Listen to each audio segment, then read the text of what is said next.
Bhagavad Gita, chapter 2, verse 17. Jaya Radha Madhava Kunja Bihari Jaya Radha Madhava Kunja Bihari Gopi Jana Vallabha Girivaradhari Jaya Gopi Jana Vallabha Girivaradhari Yashodanandana Braja Janaranjana Yashodanandana Braja Janaranjana Jamuna Tira Vanachari Jamuna Tira Vanachari Jaya Radha Madhava Kunja Bihari Jaya Radha Madhava Kunja Bihari Gopi Jana Vallabha Girivaradhari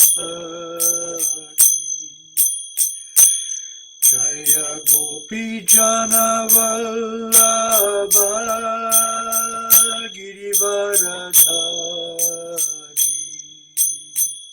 Yashodanandana Braja Janaranjana Yashodanandana Braja Janaranjana Jamuna Tira Vanachari Jamuna Tira Vanachari Jaya Radha Madhava Kunja Bihari Jaya Radha Madhava Kunja Bihari Jayam Vishnupada Paramahansa Paribrajaka Astotara Sata Shri Srimadesi Bhaktivedanta Swami Srila Prabhupada Ki Jai Ananta Koti Vaishnava Vrinda Ki Jai Namacharya Srila Haridas Thakur Ki Jai Prinsika Ho Sri Krishna Chaitanya Prabhu Nityananda Sri Advaita Gadadhar Srivasari Gaura Bhaktivinoda Ki Jai Sri Sri Radha Krishna Gopa Gopinath Shamakunda Radha Kunda Giri Govardhan Ki Jai Sri Vrindavan Mathura Dham Ki Jai Navadvip Mayapur Dham Ki Jai Jamuna Mai Ki Jai Ganga Mai Ki Jai Tulsi Devi Ki Jai Bhakti Devi Ki Jai Samaveta Bhakta Vrinda Ki Jai. All glories to the assembled devotees. All glories to the assembled devotees. All glories to the assembled devotees. Bhagavad Gita, chapter 2, verse 17. Avinasi tu tat vidhi yena sarvamidam tatam vinasam avyayasya na kaschit kartum arati. Avinasi tu tat vidhi yena sarvamidam tatam vinasam avyayatma na kaschit kartum arati. Avinasi tutam vidhi yena sarvamidam tatam vinasam avyayasya na kaschit kartumarati. avinasi tu tad viddhi yena sarvamidam tatam vinasam avyayasya na kaschit kartumharati.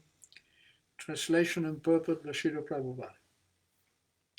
Know that which pervades the entire body is indestructible. No one is able to destroy the imperishable soul. Purport. This verse more clearly explains the real nature of the soul, which is spread all over the body. Anyone can understand what is spread all over the body. It is consciousness. Everyone is conscious of the pains and pleasures of the body in part or as a whole. This spreading of consciousness is limited to one's own body. The pains and pleasures of one body are unknown to another.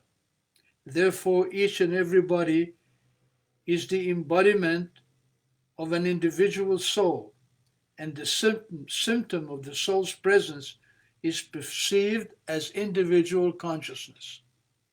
This soul is described as 1/10,000th part of the upper portion of the tip point of the hair. The Shvetashvatara Upanishad confirms this. Balagra Shata Bhagasya Shashvata Kapilasya Cha Bhago Jiva Savigneya Sya Anantaya Kalpate. When the upper point of a hair is divided into 100 parts, and again each of such parts is further divided into 100 parts, each such part is the measurement of the dimension of the spirit soul. Shvetashvatara Upanishad 5.9. Similarly, in the Bhagavatam, the same version is stated, Kesagra Shata Bhagasya Satam Sa Sadrishat Manaha Jiva Sukshma Swarupo Yam Shankyayatito Ichit Kanaha. There are innumerable particles of spiritual atoms, which are measured as 1/10,000th of the upper portion of the hair. Therefore, the individual particle of spirit soul is a spiritual atom smaller than the material atoms, and such atoms are innumerable. This very small spiritual spark is the basic principle of the material body, and the influence of such a spiritual spark is spread all over the body as the influence of the active principle of some medicine spreads throughout the body. This current of the spirit soul is felt all over the body as consciousness, and that is the proof of the presence of the soul. Any layman can understand that the material body minus consciousness is a dead body, and this consciousness cannot be revived in the body by any means of material administration. Therefore, consciousness is not due to any amount of material combination, but to the spirit soul. In the Mundaka Upanishad, the measurement of the atomic spirit soul is further explained. Eshu nutatma chitasa veditavyo yasmin pranaha panchada samvivesha pranais chittam sarvam otam prajanam yasmin vishuddhe vibhavati esha atma. The soul is atomic in size and can be perceived by perfect intelligence. The atomic soul is floating in the 5 kinds of air, prana, apana, dhyana, samana, and udana. Is situated within the heart and spreads its influence all over the body of the embodied living entities. When the soul is purified from this contamination of the 5 kinds of material air, its spiritual influence is exhibited. Mundaka Upanishad 3.1.9. The Hatha Yoga system is meant for controlling the 5 kinds of air encircling the pure soul by different kinds of sitting postures, not for any material profit, but for liberation of the minute soul from the entanglement of the material atmosphere. So the constitution of the atomic soul is admitted in all Vedic literatures, and it is also actually felt in the practical experience of any sane man. Only the insane man can think of this atomic soul as all-pervading, Vishnu Tattva. The influence of the atomic soul can be spread all over a particular body. According to the Mundaka Upanishad, this atomic soul is situated in the heart of every living entity. And because the measurement of the atomic soul is beyond the power of appreciation of the material scientists, some of them assert foolishly that there is no soul. The individual atomic soul is definitely there in the heart along with the supersoul, and thus all the energies of bodily movement are emanating from this part of the body. The corpuscles which carry the oxygen from the lungs gather energy from the soul. When the soul passes away from this position, activity of the blood generating fusion ceases. Medical science accepts the importance of the red corpuscles, but it cannot ascertain that the source of the energy is the soul. Medical science, however, does admit that the heart is the seat of energy for the body. Such atomic particles of the spirit whole are compared to the sunshine molecules. In the sunshine, there are innumerable radiant molecules.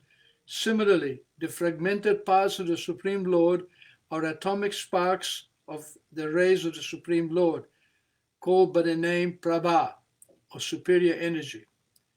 Neither Vedic knowledge nor modern science denies the existence of the spirit soul in the body, and the science of the soul is explicitly described in the Bhagavad Gita by the personality of Godhead himself. Avinasi tu tad vidi yena sarvam vidantatam vinasam avyayasya na kaschit kartum arati.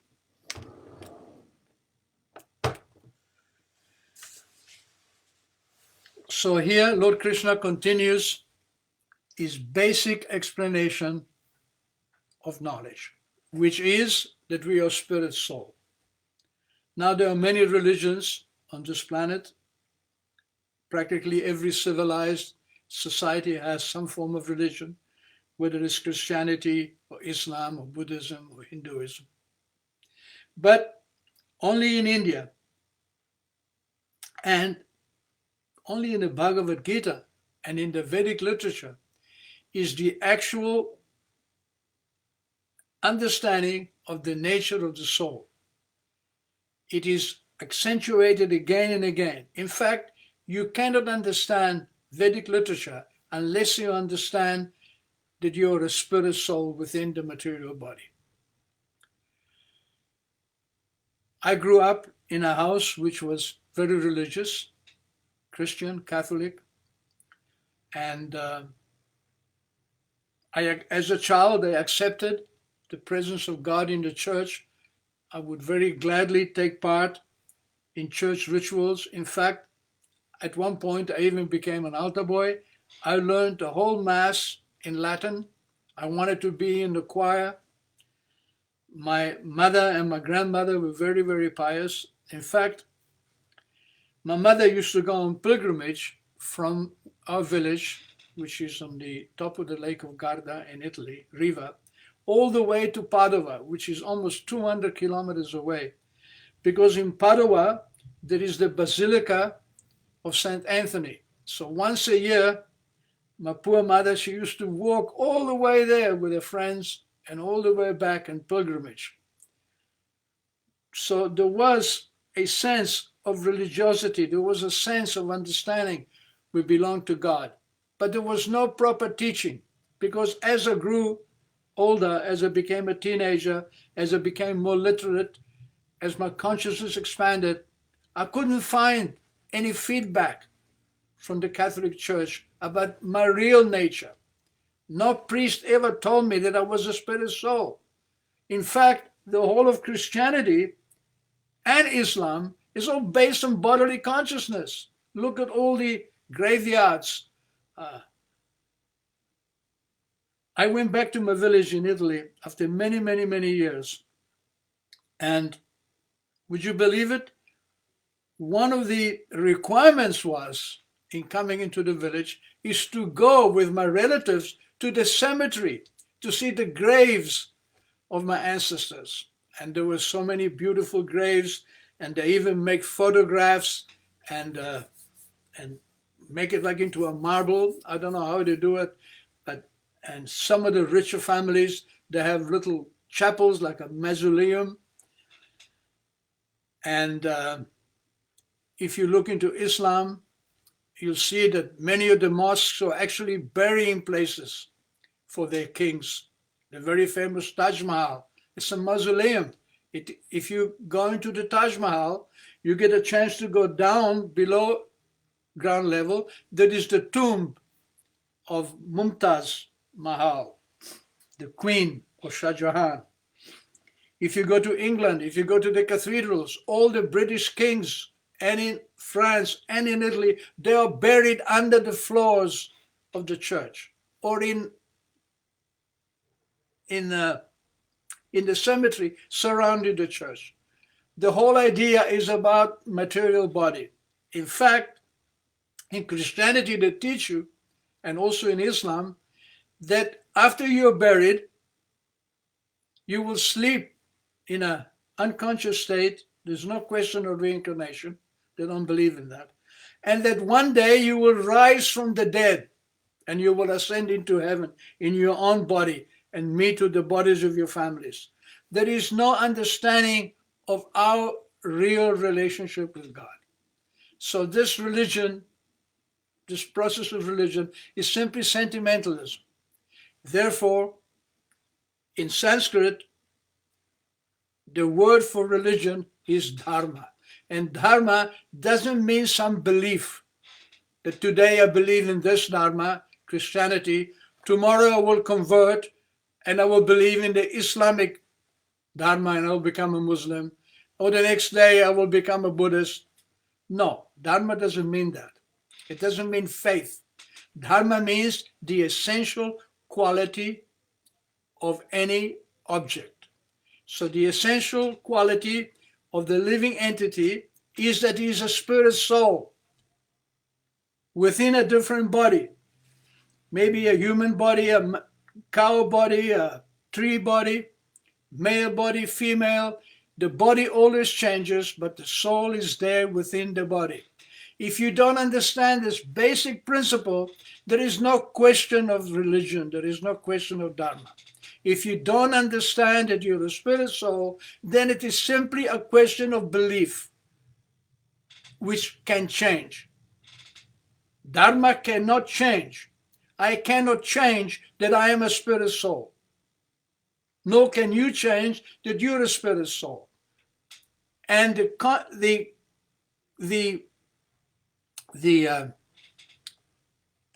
symptom of the spirit soul is consciousness. I am conscious of my body because I am spirit. When I leave my body, I am no longer conscious. The body is no longer conscious. If I pinch myself, I feel pain. But if I die and you pinch me, that will not matter. While I'm alive, if you touch one hair of my head, I will react.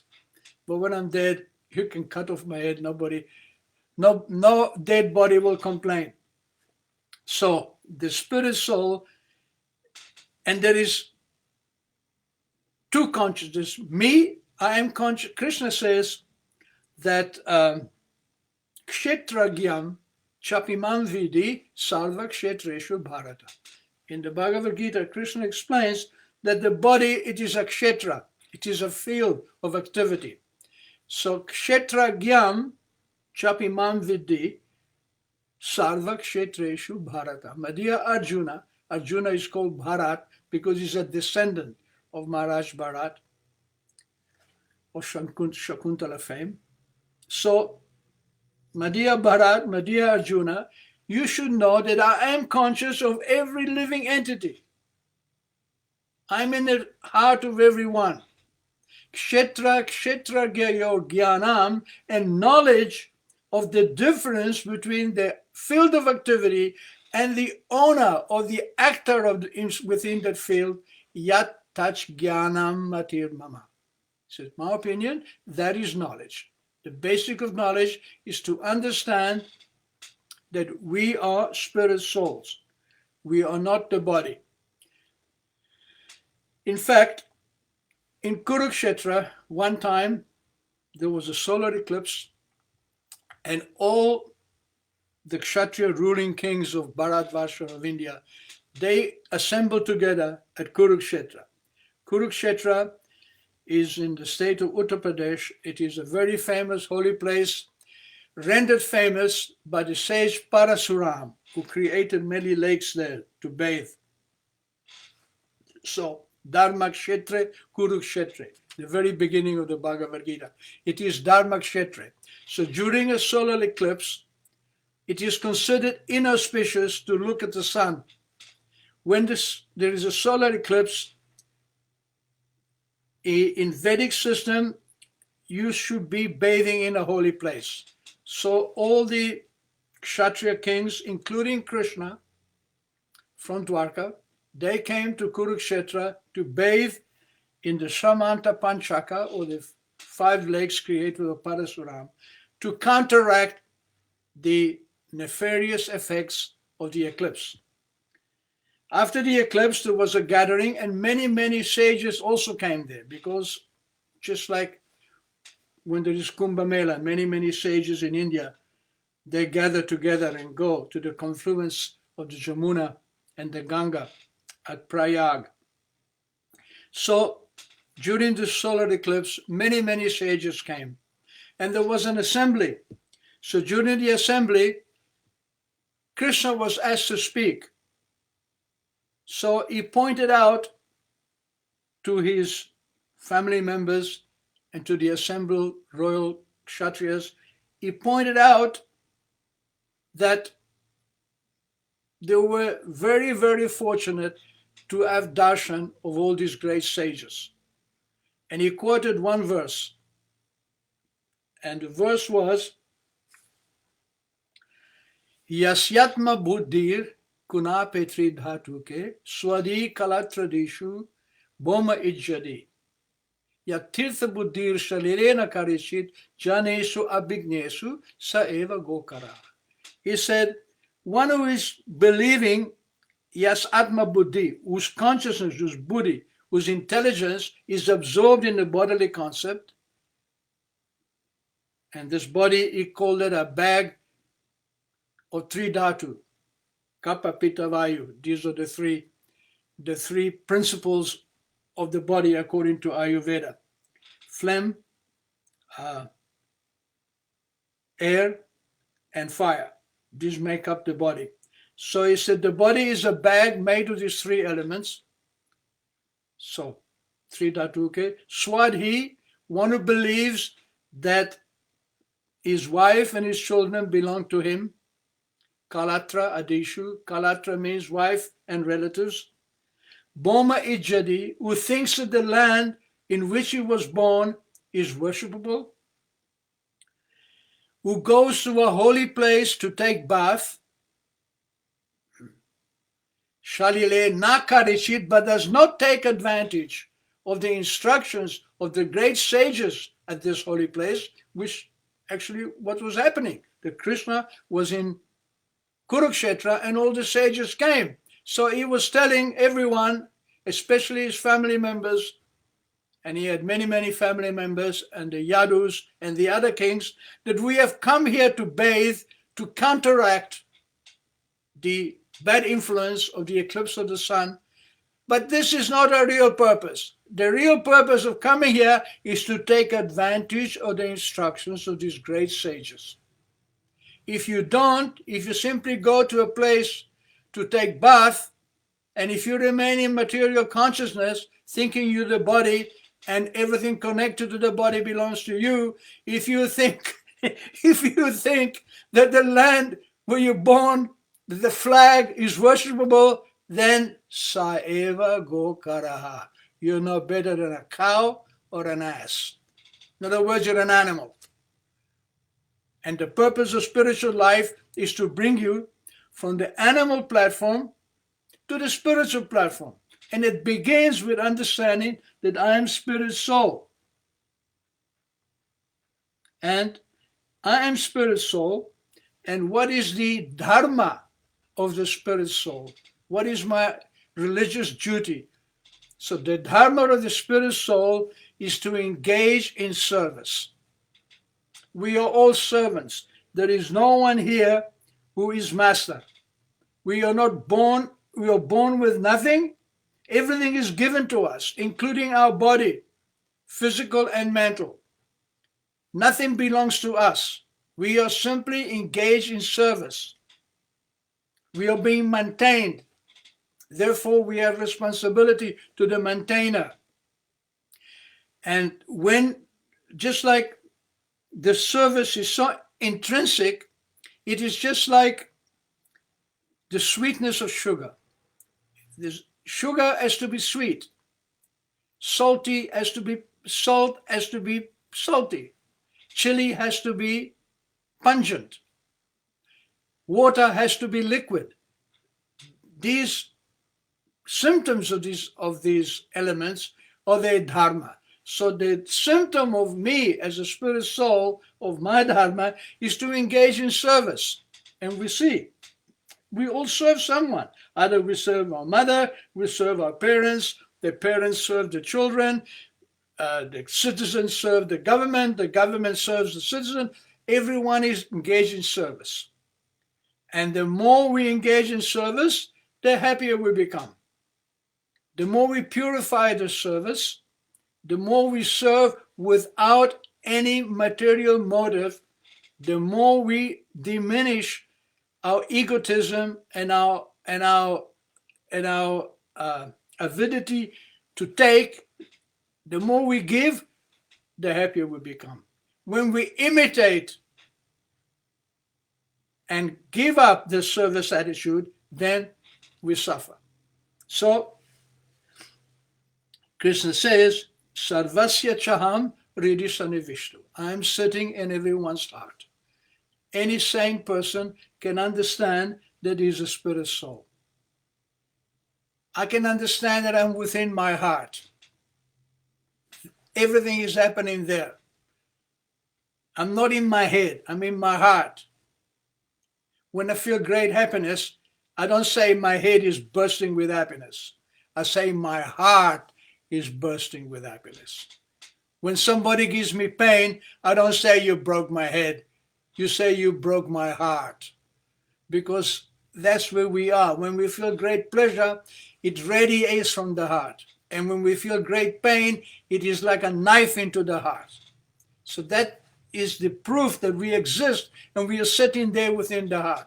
But Krishna says, I am also there next to you. And I'm simply giving you the results of your activities.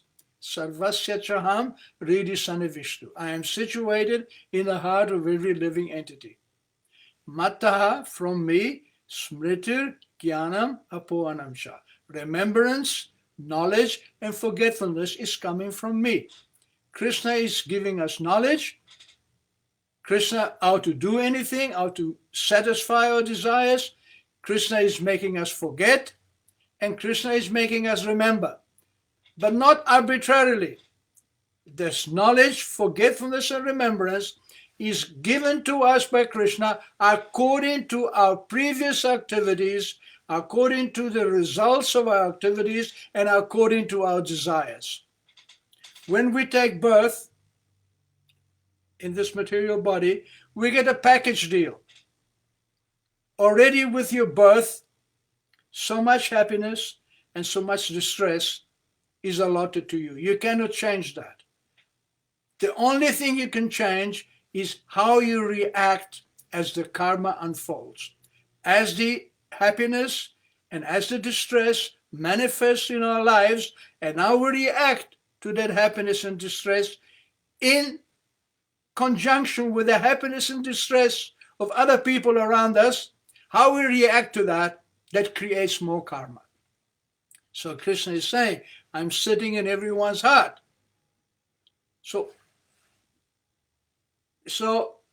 tam eva sharanam gacha, he advises Arjuna, you surrender to me within the heart. Sarva bhavena bharata, under all circumstances. And the result is, yat tat prasadat param shantim. You will become supremely peaceful. Why? Stanam prapsyasi sashvatam. You will actually find a foundation upon which you can stand. Right now, we are living in a planet where the human beings are standing on the foundation of the body. But the body is always changing and moving. It is getting old, it is getting sick, and it is dying. It is not a proper foundation. No matter how successful I may be materially, at the back of my mind, I know that I am going to die. We were talking with friends about people who are very, very rich, the super, 0.1%. They have so many billions and billions. But the more you have, the more you suffer because you're going to have to give it up. For a poor person, it's easy to become detached. For a rich person, it is very, very difficult. So understand this basic message of Bhagavad Gita. Understand your nature is a spirit soul. Don't get confused by sentimentalism.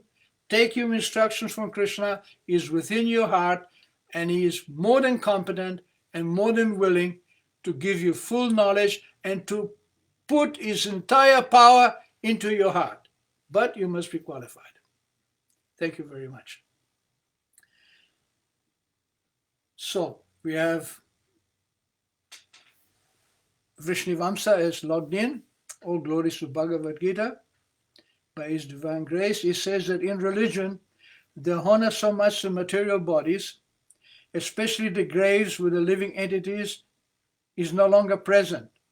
They're being honored. The living entity present in the body does not seem to get any honor at all. Amazing. It is amazing. And therefore Krishna says, Urdhva Mula Madashakam. This material world is a reflection of the spiritual world. Instead of glorifying the soul, they glorify the body. So religion cares for the body, but not for the living entity who maintains the body. So honor the pure living entity with all respect and glories. Why do religions not recognize the spirit soul in the body? Well, it's very simple. I have an explanation. Here we have the Bhagavad Gita, okay? In the Bhagavad Gita, or the Bible, or the Quran, the nature of our relationship with God is explained. What the Bhagavad Gita demands from us, or the Bible or the Quran, is that we surrender to God. Is that we give to God what belongs to God. But I don't want to give to God. I want to take from God. So, it is like the tax department. The tax department says, you have to pay tax. You have a business, you have to pay income tax. I say, no, I don't want to pay tax. So what do? This is the book from the tax department. So like a businessman, I hire a tax lawyer. I say to him, study this book very carefully and tell me how I can pay little or no tax as possible. So we don't want to surrender to God. So we hire so many priests and rabbis and imams and sadhus, and we tell them, you please teach me how I can appear pious, but at the same time do whatever I want. Avoid surrendering to Krishna. So this is the cheating. This is the illusion of the material world. Don't be like that. Thank you very much. Hare Krishna.